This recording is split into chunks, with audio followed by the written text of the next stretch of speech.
Oh yeah, I saw this baby online. Just had to get my hands on it. CRKT Psych. Psych. And exactly what the hell is going on with this knife?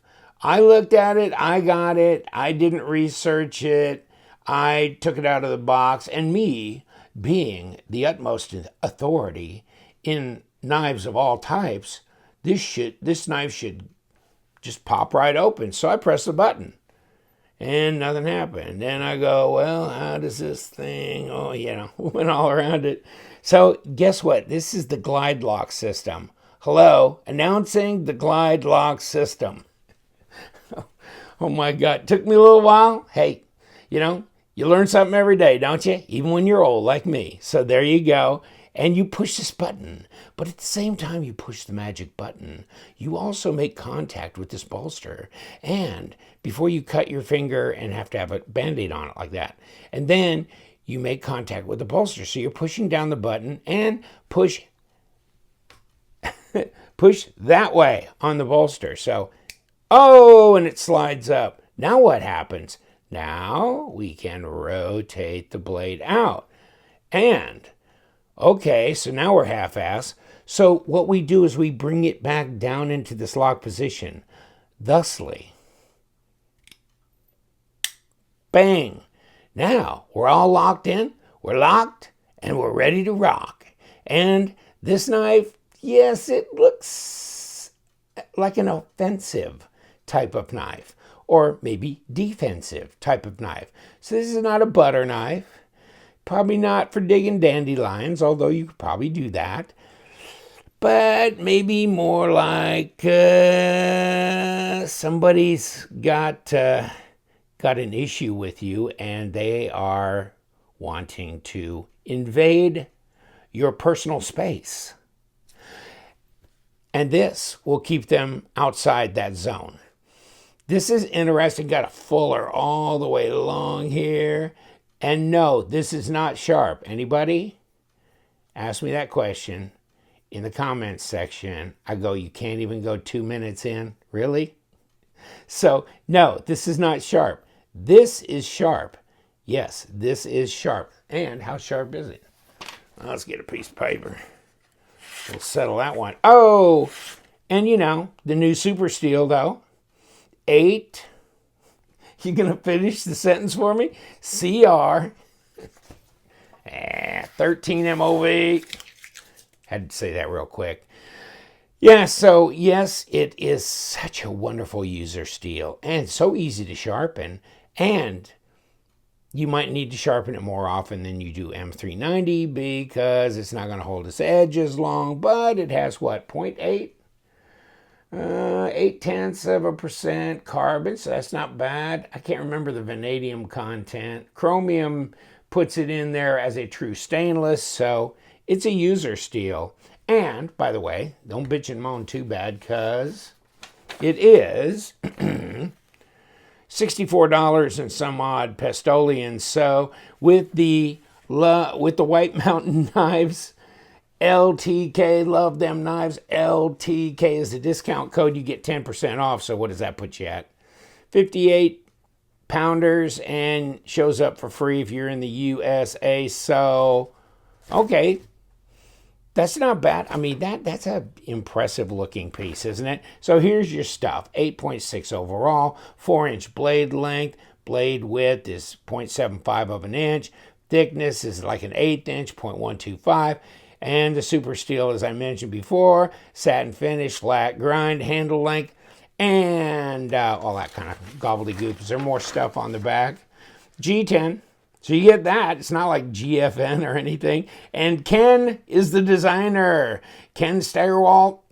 And 4.9 ounces manufactured. You know where.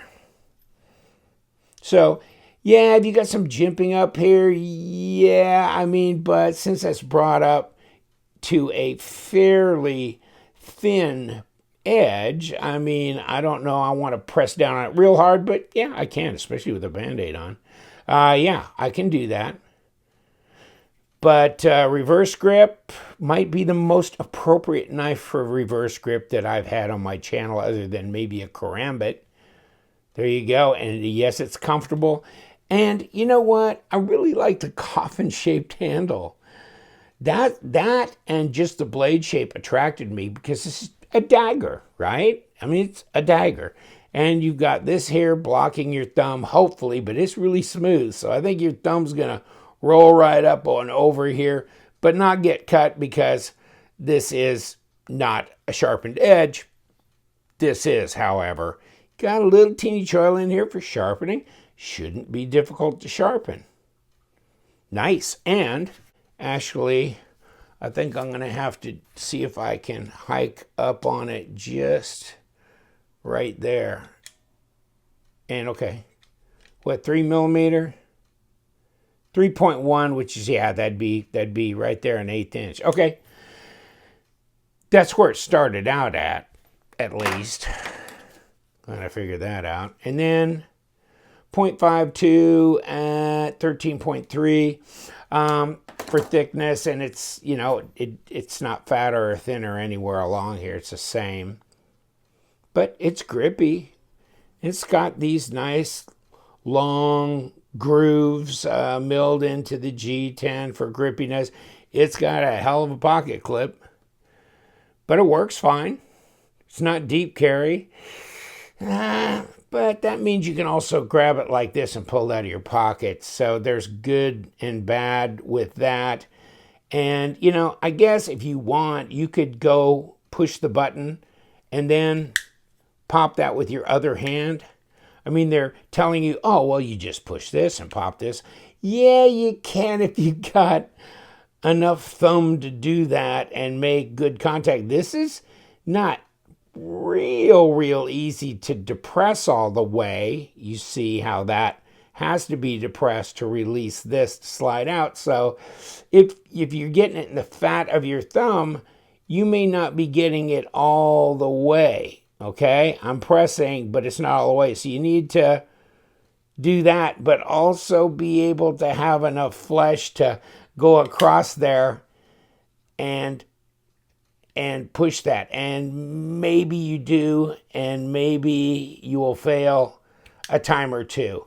So it's one of those things. It's a little tricky. There you go.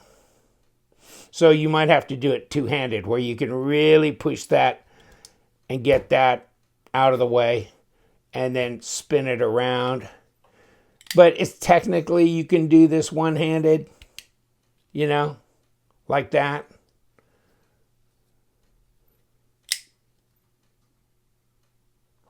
Not bad. Interesting system.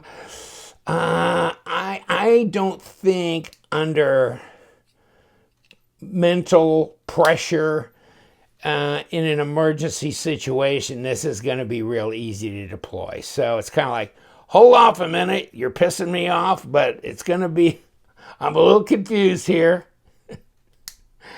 Yeah, this is not like an automatic where you push it, or a wave system where it's deployed as soon as it comes out of your pants, or something like that. This is, or even like a flipper. You know, this, bam, and it's there, okay? It doesn't get much easier than that, actually. And this is just way a little bit more complex in every aspect of that. But great design. So I like the design. I'm not that psyched about the glide lock. No, I'm not. And this kind of seems a little cheapy to me. This kind of metal over here that's chrome plated or something, or just polished stainless, whatever it is. That really doesn't turn me on either. Does it you? I don't know. I don't think I'm feeling the glide lock. But to tell you the truth, I do like the design of this knife really well. I mean, I really do. Where's the balance point of this dog? That blade's pretty light. I mean, they took a lot of material off. So there's your balance point right there where that button is. But yeah, I mean, it may be 3mm thick there, but there's not much left. So piercing, yes. Slicing, okay, but really this is for piercing. It's more of a purpose-built knife, but oh yeah. I mean, I love the design. So is it worth overlooking the glide lock system to do this? And this also gives you something to fiddle with and try and be better at. So if it's kind of a fun little fidget factor of teaching yourself how to do this quickly and correctly, okay, maybe it's fun for that, you know. And over time, you'll get better at it.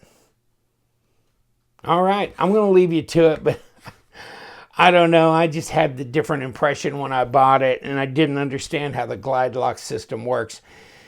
So here we go. But I do, man, again and again, I say, I like the design. I really do. I'm just not that big on that lock system. Oh, well. And there have been knives where you just can push the bolster. And who did those? It wasn't a CRKT knife, but it was where you could tilt the bolster. You could pop it up and it would be automatic, you know. And it was made to not look automatic. But that's not this. Take care, my friends. I'm going to let you go. Thank you so much for hanging out. And you know what we do. We love them knives. So you guys stay sharp.